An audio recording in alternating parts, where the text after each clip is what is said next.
आने वाले कई सालों तक हमारे जो बच्चे बच्चियां यहाँ बैठे हैं वो इनका उपयोग कर पाएंगे। तो मैं बधाई देना चाहती हूँ प्रधान जी की, मोहसिन भाई की और तमाम जितने भी लोग इसमें शामिल रहे, सबकी दूरदृष्टि को कि उन्होंने गांव के बेहतराई के लिए इतना अच्छा सोचा। आप सब भी एक बार ताली बजा के इनका मनोबल बढ़ा दीजिए। और जैसा अभी विनोद भैया कह रहे थे कि कोई भी काम जब कोई जनप्रतिनिधि कराता है, एक ईंट के ऊपर दूसरी ईंट रखने में जितने चक्कर एक जनप्रतिनिधि को काटने पड़ते हैं, ये आप और हम सोच नहीं सकते।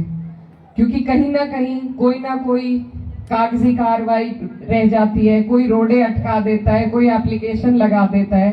तो इनके कार्यकाल में, इससे पहले भी हम आए थे, खेल का बहुत सुंदर मैदान बनाया है, कई विकास के कार्य ऐसे हुए हैं जिन्हें देखकर मन बहुत खुश होता है। तो मैं धन्यवाद देना चाहती हूँ। हमारा काम यह है कि हम अगर जनप्रतिनिधि चुने गए हैं तो हम हर गांव के जनप्रतिनिधि की, प्रधान की या जिला पंचायत सदस्य जो हैं उनके लिए उनका रास्ता आसान कर सके। लेकिन मेहनत गांव के व्यक्ति को करनी पड़ती है। मेरी हमेशा कोशिश रही कि जो भी व्यक्ति अपने काम के लिए, प्रधान जी मोहसिन भाई और मेरी ज्यादा रहती है, नाहिद भाई और प्रधान जी थोड़ा बाहर का देखते हैं, मैं और मोहसिन भाई छोटे हैं, हम अपने बड़े भाइयों का काम आपस में हमारी ज्यादा बातचीत रहती है। तो हमेशा जब भी कोई भी ऐसी बात होती है तो मेरी कोशिश यही रहती है कि इसमें राजनीति की बात नहीं है, कि विकास की बात आगे बढ़े। तो बहुत अच्छी बात है, इसी तरीके से पूर्ण रूप से विकास होना चाहिए, जो पूरा डेवलपमेंटल विकास होता है, बच्चों की पढ़ाई का, स्वास्थ्य उपकेंद्र का।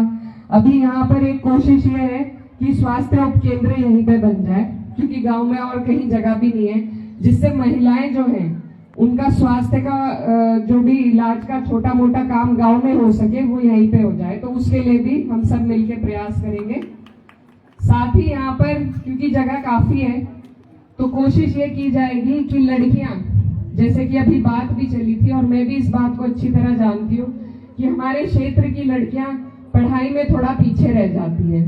सभी माँ बाप यहाँ बैठे हैं, बच्चियों को लड़कों के साथ पढ़ने के लिए एक टाइम के बाद भेजते नहीं।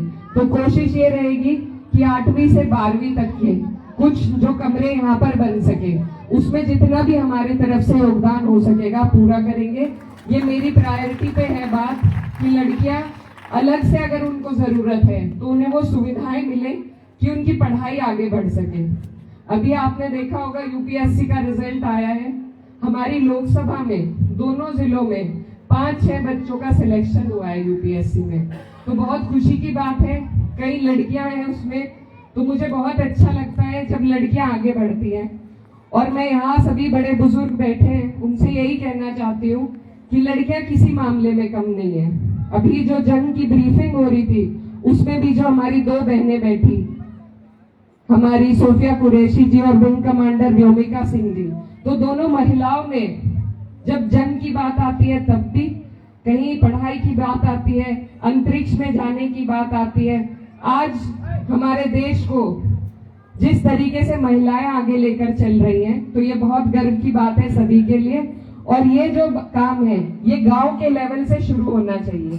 तो आप सबसे मेरी गुजारिश है कि मेरे पास एक लिस्ट है जिसमें लगभग 20 बच्चे ऐसे हैं जो टॉपर हैं, जिनमें ज्यादा नाम लड़कियों के हैं। तो जब लड़कियां इतनी काबिलियत के साथ पढ़ाई कर रही है तो उनकी काबिलियत को आपको और हमें मिलकर पहचानना है और उन्हें आगे बढ़ाना है।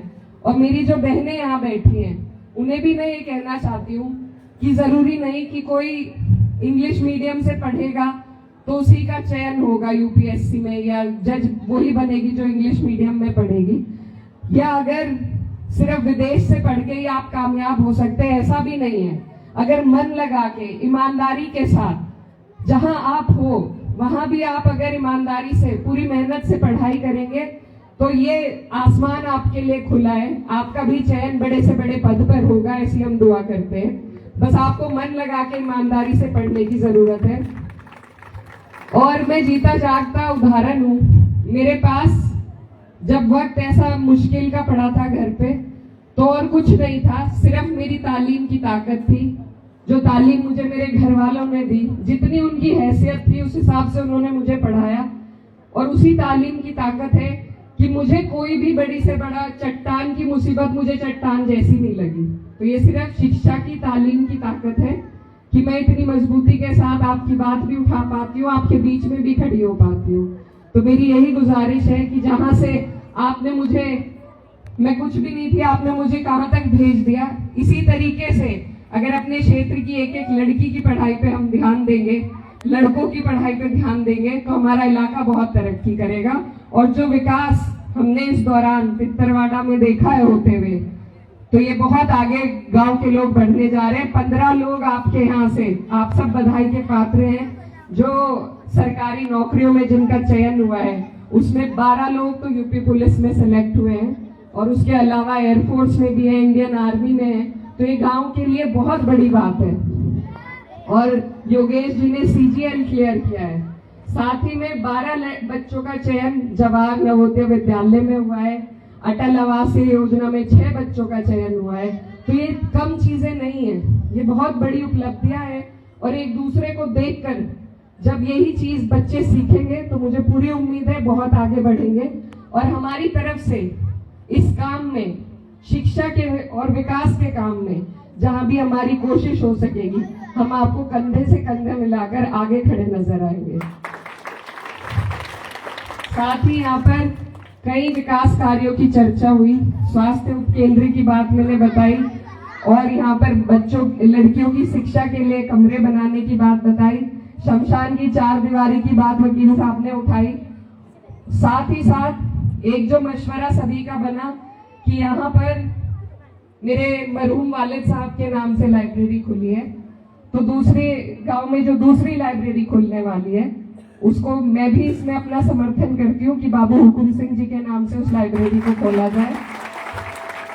क्योंकि ये जो कैराना की विरासत है, ये एक सांझी विरासत है। इसमें जितना योगदान मेरे वालिद का है उतना ही योगदान बाबू हुकुम सिंह जी का भी है। दोनों ही व्यक्तियों ने अपने क्षेत्र का नाम आगे बढ़ाने में एडी चोटी का जोर लगाया, अपना खून पसीना बहाया।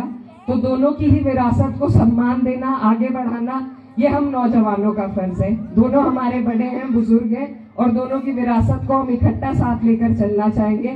तो इसीलिए मैं प्रधान जी की बात का समर्थन करती हूँ और कोशिश यही है कि जो भी विकास के कार्य लेके आगे चल रहे हैं उसमें हमारी तरफ से इनका रास्ता हम आसान कर सके। जो हमारी तरफ से बन पड़े वो करेंगे इंशाल्लाह। आप भी सब दुआ कीजिए। और ये जो कार्यक्रम है बहुत लंबा चल गया, गर्मी बहुत है, तो बस आप सबसे दुआओं की दरखास्त है। अपने देश के हालात के लिए आप सब दुआ करें कि जो बॉर्डर पे सभी लोग रह रहे हैं वहाँ अमन बना रहे, चैन बना रहे। हमारे सिपाही जो है, बहादुर सिपाही, उनकी हिफाजत रहे और हमारे मुल्क के हालात बेहतर हो। तो आप सबसे इसी के साथ शुक्रिया अदा करना चाहती हूँ। धन्यवाद। जय हिंद। बहुत बहुत शुक्रिया हमारी